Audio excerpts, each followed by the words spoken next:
It's February 4th, and we're back out today on the Big Woods unit. We're actually coming into the spot where I harvested my buck at the end of October. If you remember watching that hunt, it was our first time in this area. We had only been in the general region a couple of times throughout the season hunting, and it was our first time in that specific area. Behind me, you might be able to see over my shoulder, there's some mature trees back there about 400 yards away.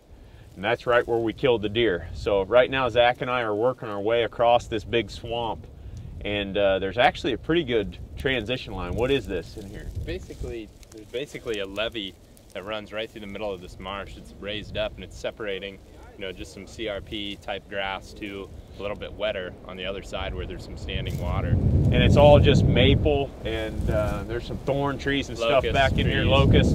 And it's not but about 15, 20 yards wide, and that's where we picked up this shed a minute ago. Walking down through there, we saw quite a bit of deer sign, a few beds along the way. In fact, Zach just found a pretty good bed right in here for a south wind. Today we've got a south wind coming from that direction. The day that I killed the buck, it was out of the north, and he was way up in the middle of that swamp coming down. So we're going to continue working this little transition down through this swamp until we get back in there to where I shot the buck.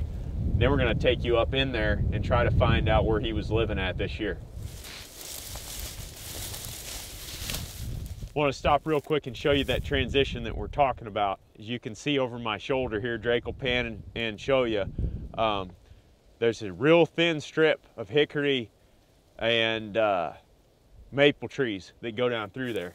And that's the way we've been traversing back into this swamp. And if you look over here to my left, it continues down in here, and where that meets is right where I killed that buck. So that's where we're headed.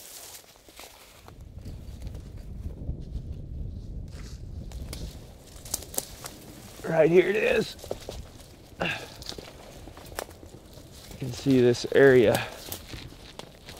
Well, we made it down to the end of that transition line that we were just showing you, and found this little bedding area in here where that transition meets the river, and then another habitat feature coming back from the east, actually where I shot that buck. And Zach was walking along on the backside of this ditch, found a bunch of big rubs leading out of here. So I just came in here and I found this bed, and it's a well-used, well-worn bed for a buck to bed on a south wind. He can lay here with this cover to back and face that direction, and back here to the west. And as you can see, there's a little rub in the edge of the bed here. But what is most interesting is this exit trail that leads back behind Drake, and the camera here goes across this ditch and out into the swamp where I think we could possibly hunt this buck. I'll show you, there's some rubs just over here across the ditch on this exit trail. We'll show you the exit trail. Right here is those big rubs leading out of the bed that I was just in. It's about 20 yards up through there. I just took his main exit trail out of there, and as you can see, these rubs were made on this side of the tree. That's him leaving the bed and hitting these rubs on his way out. He's got ag fields out that way about 3/4 of a mile away.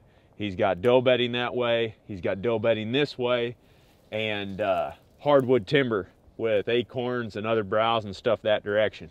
He's right in here along the edge of the river. He's got water. I mean, they'll browse in the swamp on a lot of this stuff. Buck is bulletproof in that spot with a south wind or a west wind. He can sit there with the wind at his back and then work out of the bedding area this direction. Right there's where he died.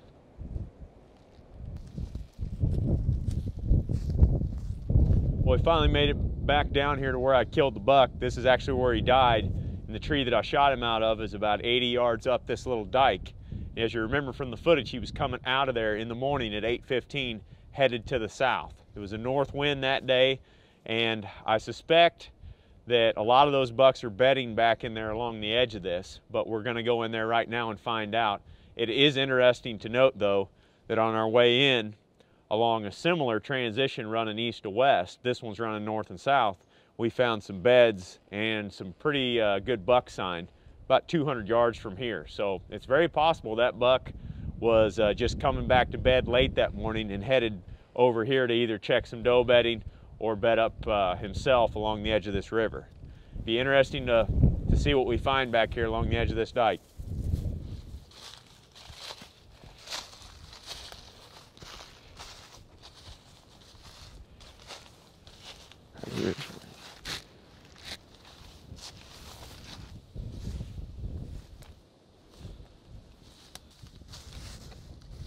Oh, here we go.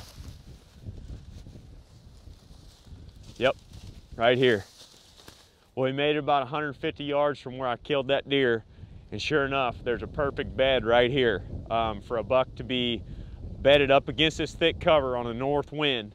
And the way that he came by the stand, I'm not sure if he was getting out of his bed or if he was just using this trail along the edge of this dike, but he came out of this area that I'm in, this real thick bedding area, and he headed straight down the edge of that dike. Right down there about 100 yards away is where that tree stand was. So it's interesting to see how it all sort of came together in the moment like that. You're not thinking about it, but actually getting boots on the ground in here and sort of figuring out how those bucks are using this dike and this beaver slough to their advantage when they're bedding and they're traveling through this swamp is pretty interesting. So we're gonna continue heading to the north here. I think Zach's up there. He's actually got some more sign that he's found that looks to be pretty interesting. We're going that direction as well. That's why he's got right through here. Rub, bed, right here. There's a possum. Where? About 50 yards up in those woods. See him? He's moving, he's going from east to west. See him? He's right there. He's a big one too. Let's tree him. It's a big one. We gotta go. We gotta go, it's a big one. See him?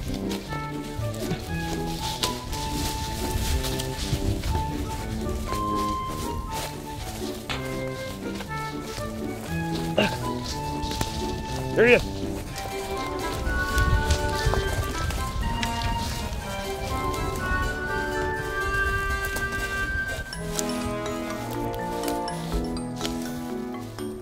See him?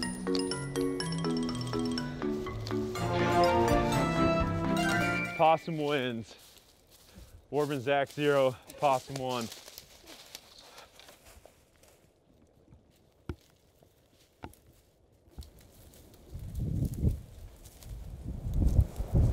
Well, where Aaron shot that buck's a couple hundred yards to the south, and I've been walking up a transition line, basically where some marsh grass meets these really thick young trees, and I found a fair amount of beds that look like big buck beds. Even found some big tracks and rubs coming into these beds, but one thing that we're finding is they're bedding in here in a number of different places. It's pretty obvious in here that there's a lot of different places that a deer could bed, and it's pretty much going to be the same setup. So they're just kind of coming in here and they're bedding randomly in here. I hate generalizing buck bedding areas or bedding areas in general, but this might have to be one of those times where we do it and just say any of this transition line, there's potential for a deer or a buck to be bedded on this line. I've went 100 yards this way and 100 yards that way, and I found 25 beds that look like they could potentially be buck beds. Rubs coming in and out of here like crazy, so it's just one of those things. Every bed's different. In this case, they're not necessarily bedding in the same exact spot, but what they are doing is they're staying consistent along this transition line.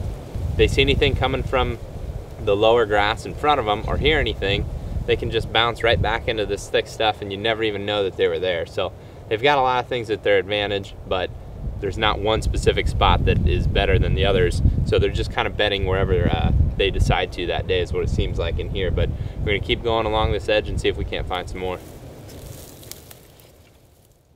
Well, we're just wrapping up this scouting mission. We ended up finding lots of new spots, probably picked another half a dozen trees out that we could hunt all throughout this swamp. And as you can see behind me, right over there where I'm pointing is where I killed that buck.